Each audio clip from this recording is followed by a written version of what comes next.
Welcome to Underdog Rising with your host, Wade Posehn, where we ignite your journey from humble beginnings to greatness through inspiring tales of top executives and entrepreneurs. Welcome, everybody, to Underdog Rising. Today, we have Brian Hamor, founder of Buyer Experience, with us. Brian, thank you for spending your time with us today. Really appreciate it. Yeah, thanks for having me. If you could just walk us through your underdog story. You have such a diverse background and a lot of experience, and just walk through that from, after college or during college, and through being a professional athlete and then to where you are today, just so that listeners can better understand your journey.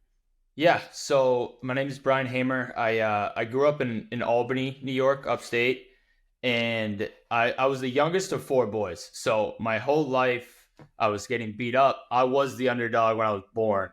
My dad was a coach. We played basketball. It was my favorite sport. So my dream was to play professional basketball. And I'm telling you this because there's kind of two themes in my life here, and I'll transition it. But I grew up wanting to play professional basketball. I learned early on I could barely jump over a piece of paper. So I was like, you know what? NBA might not be the way to go. But overseas was like, I want to play overseas. Like, that's my goal. And I was really good from a young age. And then there came a point in seventh grade where I was just came off a team where we were 14-0. I was playing with all my friends at a public school. And when I was playing travel basketball, a coach approached me and he basically said, hey, I want you to transfer to our school. Their school was terrible. They had a bad season, but he was like, I want this kid in my school. He's like, I want you to play varsity basketball in eighth grade. Really hard moment because you're in seventh grade. You're with all your best friends. Like, the social context of it is tough to leave your friends, go to another school, just come off a winning season.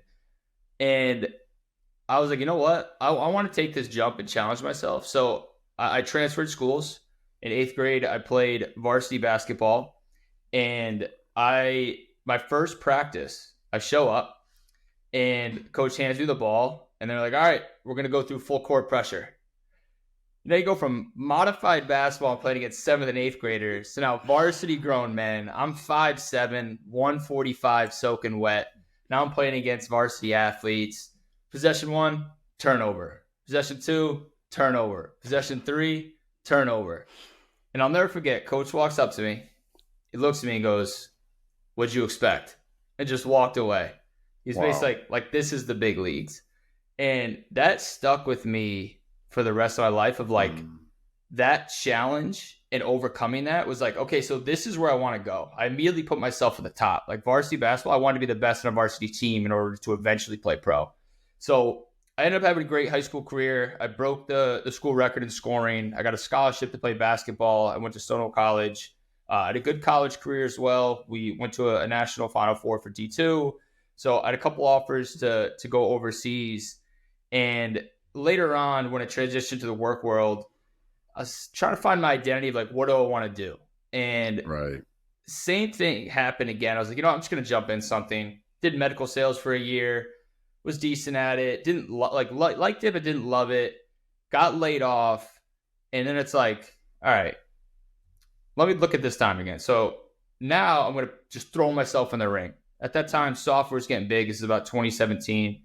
So I put myself in position. I was like, you know what? Me and some other friends that play sports had this problem where we couldn't find sports facilities to rent out. We had to go on and Google like basketball courts Boston, basketball courts New York, call a bunch of insurance paperwork. So we started a company called Play Easy. So I immediately go from medical sales, get laid off, to starting a software company. Wow. And for like 2 years, we made $0 in revenue. Again, that same theme is like, well, what did you expect? You have no experience. You've never started a company. Fast forward, Play Easy today. It was bootstrapped. It does 7 figures in annual recurring revenue. It was great. I ended up moving on the sales side, led another company in sales, had a problem how we didn't get enough feedback from buyers. Like, why were we actually losing deals? Like, why were customers buying from us? Like, is there a place where I can consolidate all this information? So that's what kind of led me to start Buyer Experience where I am now. But the main theme for me is like, put yourself in the unknown, go through it and have those expectations of like, you're going to fail and keep going. And then just hopefully come out the other side. But if you lose, you got to also be able to accept that too. Yeah. And I thank you so much for walking through that. Like, there's so much resilience there, right? Like, I think that element of you and that coach stepping up to you and showing you that element in the face of it while you're going through it was so epic. Like I think it stuff like that can really shape one's future. It's kind of like, okay, I'm here now. I'm at the fork in the road. Am I going to go left or am I going to go right? And then you were the individual that decided to really rise to that challenge, right? And say, no, we're going to make it. And you see that in occurrence throughout your career, which is just phenomenal. So, like, touching on that, right? You had this, like, focusing on your early days. What was the biggest challenge you faced when transitioning from being a personal athlete into the business world? Like, was there mental challenges or was it just like the unknown that you had to go through? If you can just touch on that a little bit. Yeah, for sure. I think the biggest thing is just finding your identity again. So the first Mm, 26 years of my life, my identity was sports. It was basketball. It's a much different dynamic than the corporate world. So now you're set with, okay, let me look at the traits of why I loved basketball. I yeah. loved the challenge. I loved the pursuit of excellence. I loved the teamwork. I loved learning about leadership. I loved lifting up others and watching other teammates grow. I loved starting a season with expectations and then by the end achieving or exceeding those expectations. Like I loved all of those things. So I think when I transitioned into the real world, I'm not you can't get that competitive the same competition you're getting in Mm. sports, but you're looking for those same traits. And for me, after trying the medical sales and talking to a bunch of people, having conversations, understanding like who ran businesses, like the business world is where I want to be. I want to start companies, and that's kind of what led me to that path. Wow. Yeah, I think the identity portion, it's very crucial, and I think this day and age, people put their identity in a lot of different things. And it's like you have to identify who you want to be and what you want to go after, and then really, focus on that and keep pushing forward. So it was interesting because you mentioned, you started that company, Play Easy, then you shifted into a role at Marpipe, which was, you were the first sales hire, and you helped grow its annual recurring revenue very significantly, by the way. Like, what key lessons did you learn in sales that you've applied to now founding Buyer Experience? Yeah, so I think sales overall, you mentioned this earlier, but like you have to be resilient. And Mm, not it was the average win rate's 20%. So that means 80% of the time you're getting no, no, you're losing deals. So if you already know going in, you're going to lose 80%. The question is, one, obviously, how do I increase that? But two, mm, do I have the mental resilience to get through this and just to keep focusing on the process and the inputs and not focus on the outputs? So I think that was a big thing for me is like, you can't let the outcome determine everything. You have to focus on how I prepare. Do I have the right routines in place? Am I focused on improving in the right things? Do I understand my own strengths and weaknesses? So it's a lot of self reflection and understanding and adapting to different situations, and also being resilient when you know you're going to fail more times than not. you went through an element, right, when you're in your career where you faced stress fractures, right? And I think that plays a critical role in how does one sit there and do the mental work to shift into that next phase of life, right? And it's kind of, I know it touches on, again, going from, professional athlete into the business world, but like, what strategies or like mindset helped you overcome those stress fractures, and and then shift into the corporate world? And did you have to sit in that, or did you spend time just working on your mental state of mind? Yeah, that was hard. And I don't even have a great Yeah. answer for that because that was Mm, kind of forced. So when I had the stress fractures, you're going through this. And when I was playing pro at the time, so just to set the stage, I had just gone in Spain. I was there for 6 months. I had a good season. I was projected to move up a rank, which also means a little bit more money. And what matters when you're overseas is the momentum you get. So if you okay. keep improving, they love that to see that momentum. So getting the stress fractures was a hit to that momentum because now I'm out 8 months. So when you're out 8 months, I was still in the mindset of I'm going to go back over there and I'm still going to move up a league. But what happened is when I came back and finally was like, I think I can go back, my agent was like, hey, you're going to have to go to the same league again.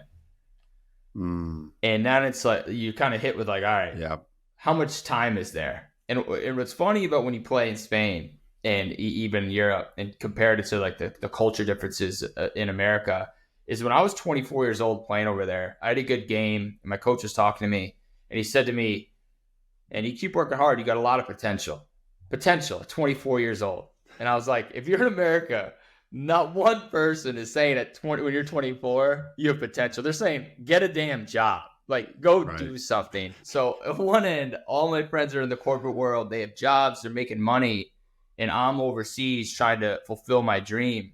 So I think the hardest thing is understanding like what you want, but then also being realistic about like, okay, is this the right time to make a shift? And that was a really, really hard decision for me. But it did just come down to, I think this is best for me at the time and to jump into it from where I was. I needed the experience in the real world. Right. And it's interesting when you look at life in that way, right? Like you touched on timing. And I think it's, we don't know where life could have gone potentially if you kept playing basketball, but now you're in this situation. But it's amazing to see how you were still able to identify like gaps within the corporate world and then go out and help other people by starting buyer experience, right? Because I think in the corporate world, there's a lot of opportunity to identify the buyer's pain points, the struggles, their concerns, and then give that feedback to the sales team, et cetera. And it's just, I wonder if basketball gave you sort of like the experience or the wisdom on like identifying gaps, right? Because in basketball, I feel like you have to make a decision within a split second and identify an opportunity, whether it's passing a ball, taking a shot, or doing defense.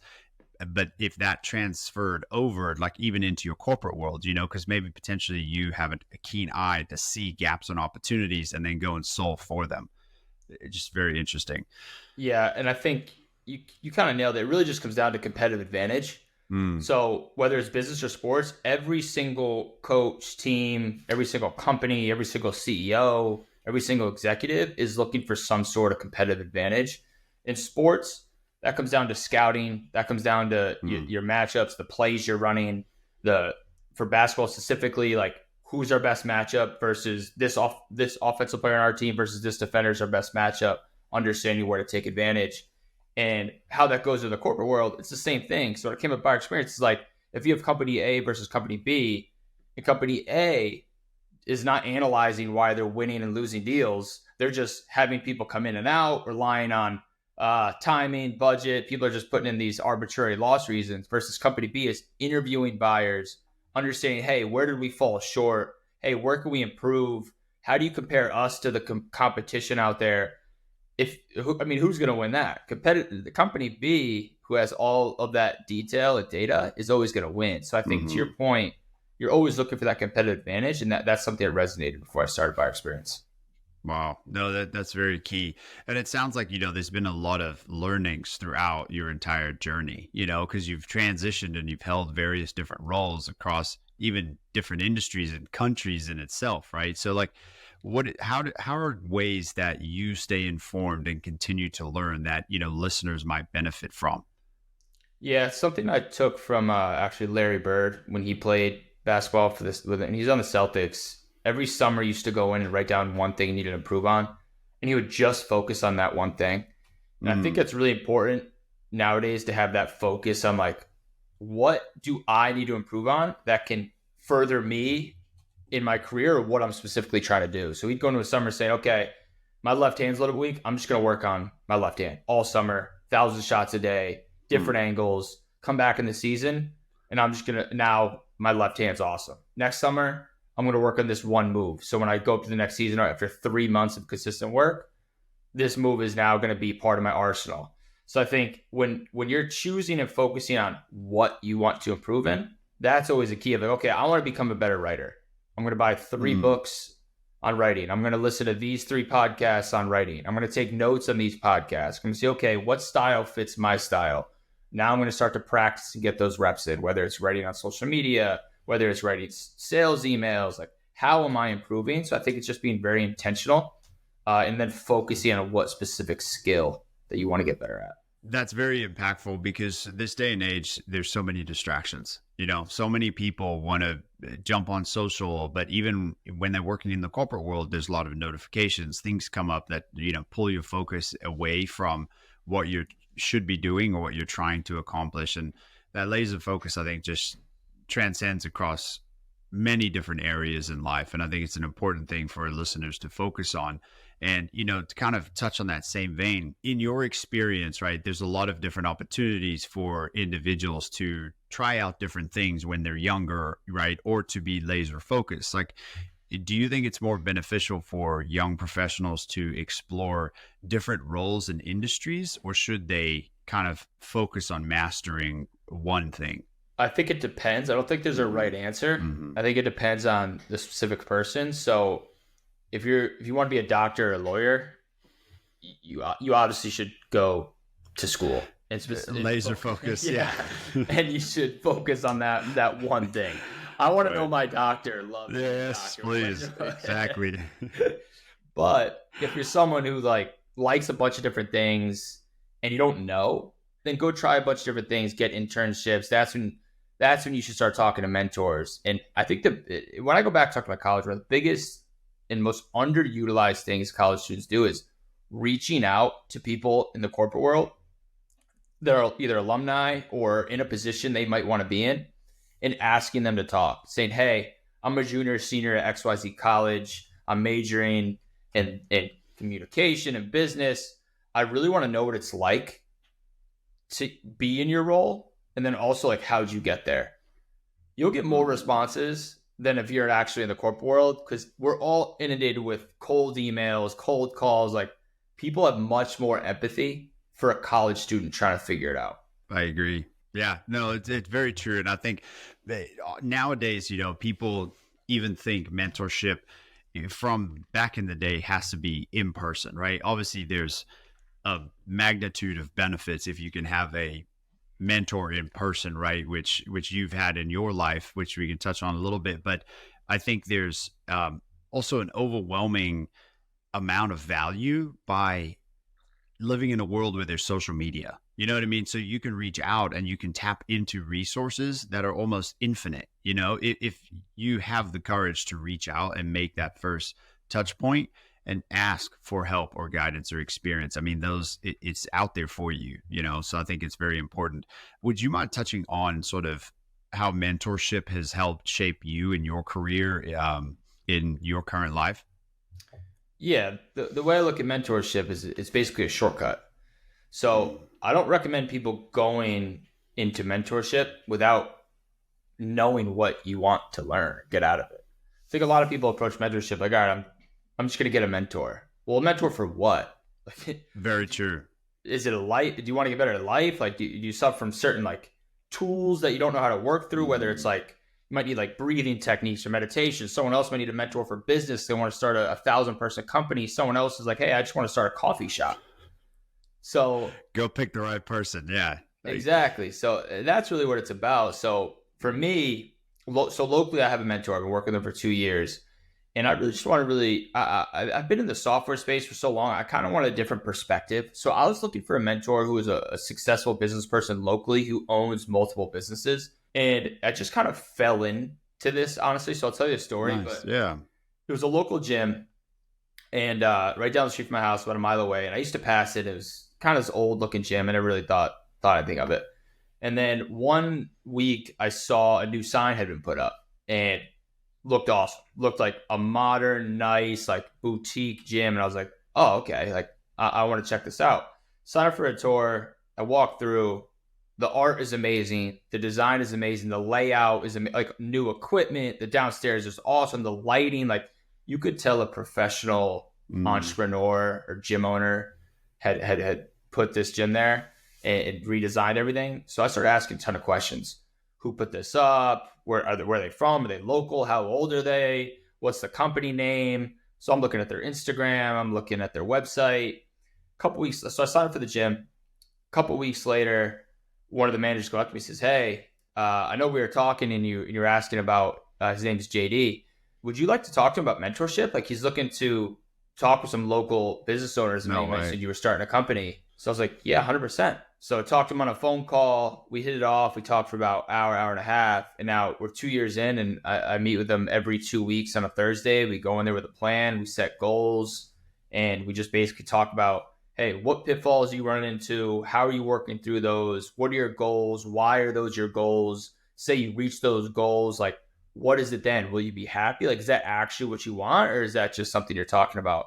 So it's just a really good exercise to not only have the access to someone who's been there, be able to ask them questions, be able to go through the ups and downs of entrepreneurship, but having someone been there and work through them gives you much more confidence as you're going through it. Yeah, and I think it also helps you with the fear of the unknown. You know what I mean? Because so Yeah. often you go through things and you don't know what's on the other side, right? To your point, you don't know what to do or where to go, but having that individual there that's been through it already to help you set your goals or your trajectory, it definitely gives you a sense of stability, because you don't know what's on the other side. Yeah. And when we were at Play Easy, it's funny you say this. I remember we were about 6 months in. And so, just for context of Play Easy, Yeah. it's a marketplace. You have people who host sporting events who need to find facilities for the sporting events. So the goal is for them to come and Play Easy, see what they're looking for, and contact all these facilities. That's great. You can't have that business unless you have all the supply of the facilities. True. So what we did for about 6, 7 months was manually go website by website, manually scrape all the data of how many courts, rinks, fields, bathrooms, their address. And every day for about Jeez. 12 hours, we would just scrape it and just put it into our database. So when people came to the website, they would be able to find something. So we did that for about 6 months, still made $0. And I remember when I developed like a stigma in my eye. I do go to the eye doctor. I was wearing like glasses because of just like looking at the Look computer at that. screen too long. And to your point, you're asking, I remember talking to an entrepreneur because we were working in WeWork. I'm like, is this normal? Like, like what are we doing? We don't even Right. have a business model yet. We're putting these facilities in for 12 hours a day. And he was like, yeah. And then he told his story. Then he talked to another entrepreneur and they tell their early stage story. But a lot of times you don't see a lot of these entrepreneurs until they made it, until you see the outcome. You don't really see Ex- those the early days. Exactly. So I think that's the best thing is like, is this normal? And being able to have access to someone to say, yeah, I've been through that. This is how I worked through it. It is gives you confidence to just keep going. Yeah, no, I agree. And it's circles on adapting, right? Like you have to adapt to your current certain circumstances. And if things change, you've got to be able to incorporate new technology to help you not manually scrape certain stats off of websites and stuff like that. But, through your career, like you show remarkable elements of adaptability, right? From the sports to sales to entrepreneurship. Like how important from your perspective is adaptability in today's professional world? It's very important. And I Mm, think for me personally, it was more curiosity. So when I'm curious about something, I want to go do it. So when mm, I started Play Easy, I was curious about entrepreneurship. When I went to be the first sales hire, I was curious, hey, now we have another product we can sell. Can I do this as the lead sales hire with more pressure on me? And by experience, like, can I run this? And with the curiosity, you also have to have the expectations of I'm going to have to adapt. So all these situations, it's not structured. You're not waking up. You're not a quota carrying sales rep. You're like, oh, this is my quota. Wake up. I got to know how many people I got to prospect. Now, out of these people I prospect, these are meetings I'm going to set. Out of these meetings, bring them through the funnel. Every day, you're doing something different. It might be for software, like software related. I might have to map out, hey, when you click this button, it needs to go here. When you click this button, it needs to go here. How this integration works. Now I got to do cold calls. Now I got to prospect people.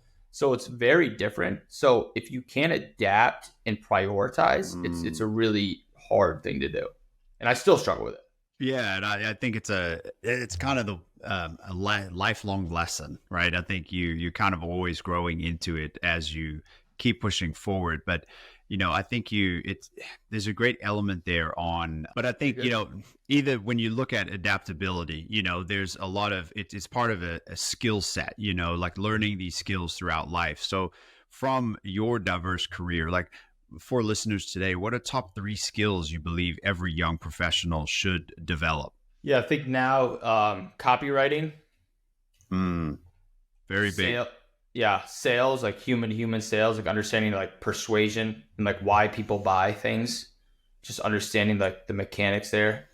And then three, I'd say interviewing. So I think interviewing is a really good skill to understand how to listen to someone, how to follow up with questions, why to follow up, and also understand like what people want, what information you need and how to get it is a Mm. really, really powerful skill. Yeah, it's like the art of negotiation almost, like going in and understanding your threshold, the other person's threshold, but also just diving into the investigation and understanding their pain points and challenges. Feel like it can even help in conversations, because I think once you identify and focus on those key skills, it helps build one's confidence as well. And I think having that confidence stepping into any industry is very beneficial for younger professionals or college graduates themselves. You've really committed, right, throughout your career, like whether it's, okay, I'm going to go play basketball, I'm going to give it my all. And then you're, go to sales and you give it your all and you see tremendous growth. And then you turn to starting your own company and you're just diving in and giving it your all as well. Like, what advice would you give somebody that might be like contemplating a career shift or taking a leap into entrepreneurship, but they're just young or they're just starting out? I'd love to hear some of your feedback on that. Yeah, have conviction on what you're doing. So I think before I took any leap, I had conviction on what problem we were solving. So with Play Easy, it was a very clear Mm, problem. I had suffered from it. So I was like, I have conviction. So when you're having setbacks, you now can go back to why you're doing it. And like, no, this is a problem. We're going to solve it. We just hit a roadblock. It's normal. What story that has no conflict? So same thing. So yeah. over and over, you just want to make sure you're figuring out, okay, is this what I want to do? And just keep reverse engineering that. Yeah, I think reverse engineering is very impactful because I don't think a lot of people focus on that, right? Nor do folks take the time to reflect on where they've been and how that shaped them throughout life. And earlier you touched on, sometimes you just got to apply yourself, right? And just things might change on a day to day basis. I'd love to ask, for the listeners today, like, you're the founder of your own company now, but like, do you folks have it all figured out? Right. I think listeners would love to know, do you have it all figured out? Do you have your plan laid out on what you want to do, how you want to do things, how you go about things each and every day? Or is there kind of like a plan and then that plan fluctuates over time? Yeah, it's the latter. So Okay. I've been, people talk about morning routines. I have a nighttime routine of like, this is when I want to get done the next day. So like my nighttime routine is like, all right, am I working on the right things right now? Why am I working on this? How is this getting me closer to the goal that I want to achieve? And what do I have to do in the morning to achieve that goal, to get me closer? What are like the top three Mm. things? And things always come up, but it's just ruthlessly focusing on what are those three things that I need to get done? What makes tomorrow awesome? Yeah, and I like that you focused on the threes, right? I think that that's a short enough, not long, not too long of a list to make your day feel impactful, right? Because so many elements will come up on a day-to-day basis that you feel like need your attention. But as long as you have those three, okay, no, I need to go back to these three, accomplish these, and then my day will feel accomplished. And I think you touched on evening routine, and I think the success of the next day comes in the preparation the night before that you touched on, right? Planning your day, looking at your calendar for the following day, if not the following week, just to get an idea of what your day is going to look like and then plan it out. Touching on the nighttime routine, do you focus on elements such as enhancing your sleep? Do you focus on trying to get 8 hours? Do you push yourself to only go like 4 hours? There's different perspectives on that as well. Yeah, I try not to stay up too late because my Okay. sleep, I need to sleep to be able to function the next day. So what I've seen so I wear a Whoop, so I kind of monitor my sleep. I Yeah. actually see if I'm getting between like 6 and 7, I'm at my best. Honestly, if I don't really sleep 8 a lot, but when I did, I was always more tired. So And I'm yeah, usually between 6 and 7, mostly like closer to 6. yeah, and I think that's important also to test it out, right? Because I think you kind of have to go through it and identify where your most optimal hours of sleep are. Because I do agree with you. I think some folks, they might sleep 8 hours, 9 hours, but then some folks don't need that. They only need 5 to 6 hours and then they're fully functional, to your point. Otherwise, they're too lethargic the next day. I think the Whoop is really cool. I recently tried, from listening to other podcasts and stuff, the mouth tape and everything that's like the big craze right now. And Yeah. you know what? It's actually pretty interesting. Like I felt really rejuvenated the following morning. So I've Really? actually implemented and kept it. Initially, I was very scared because I was like, whoa, like, are you closing my mouth? Like, that's weird. But it's interesting when you start researching and reading that your nose is actually made for breathing and not your mouth. But most folks breathe through their mouth. So at night, just the way the beds and stuff are laid out, closing your mouth and breathing through your nose is extremely important. And I feel like, so if you've never tried it, I recommend trying it. People have, you can buy whatever mouth tape out there, but what I've found that works and that is good is just that KT tape, for Yep. like athletes that you put on your arms or like whatever. You cut it up into small little bits, and I find that works. Especially, well, me, I have a beard, so a lot of the other stuff doesn't work. So it's beneficial. It's very interesting to see how that impacts one's night. But yeah, That's interesting. I was always wondering if anyone tried, because I've seen those same ads, and I was always like, I'm too scared to try this. right. But you're the first testimonial I've heard though that I trust at least.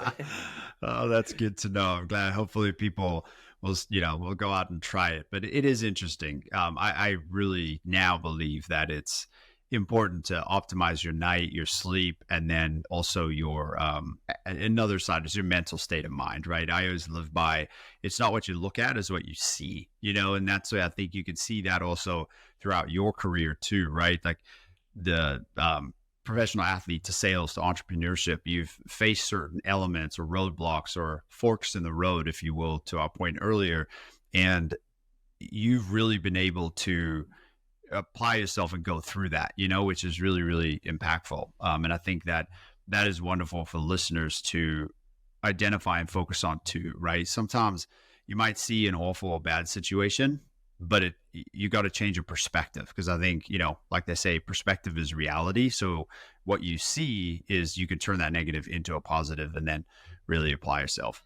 So I just want to ask you some sort of fun, interesting, different questions just to get some insight into your workday. At any given time, how many tabs do you have open on your computer screen? Not a lot. I try to ruthlessly X out. So I'd say 5 to 7 max.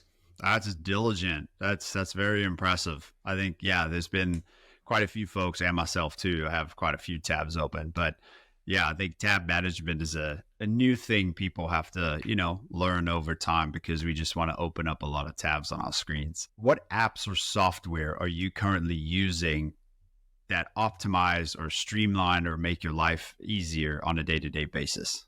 I do. It's not a new app, but I do like Trello. Okay. Trello is good for me to manage some certain projects internally right now. So I didn't use a lot of Trello when I was at my other bigger companies, but they got a free plan. So for me, as a one person, it's really easy to manage. So I like Trello right now. And now since I got a Mac, I used to use the reminders app on my iPhone, but I couldn't get it Right. on my computer. Now I got a Mac, so now I got the reminders app on there. So it's not really a new app, but that's been awesome to manage. No, I think, it's not a new app, but it's powerful. Like Yeah. you can really set those reminders, help you. And I find it's really great in the moment. You know what I mean? Because you sometimes you'll get an email and then or somebody will text you, and then it's nice to instantly go in there, set a reminder with the date, the time, and then it just makes you more efficient, I feel like, and Yeah. it's free if you have Apple products. So yeah, it's interesting you touch on Trello, because I had someone else on the show mention that they leverage Trello in their personal lives for like financial management and like planning their activities or date nights and stuff like that. I was like, wow, it's Oh, very impressive. I never thought of that. you reminded me. One of Yeah. my favorite apps is Monarch for managing personal expenses.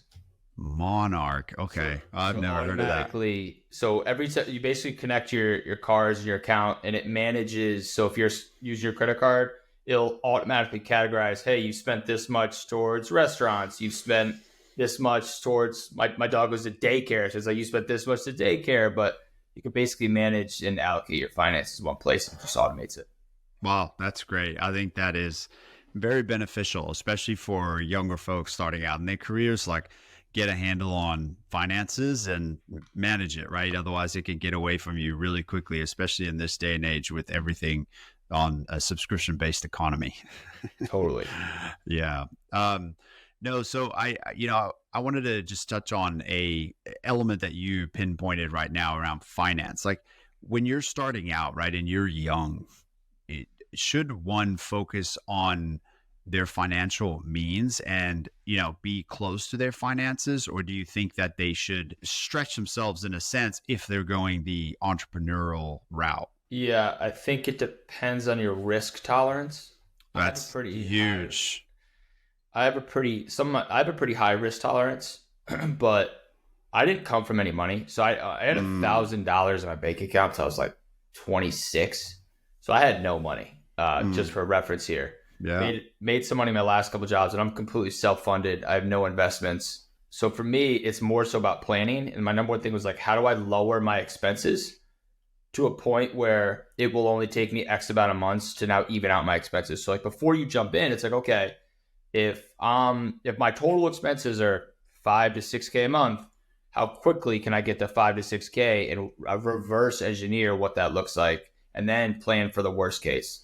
Worst case, you don't. How long can you go? Okay, can you make that last? Can you handle that?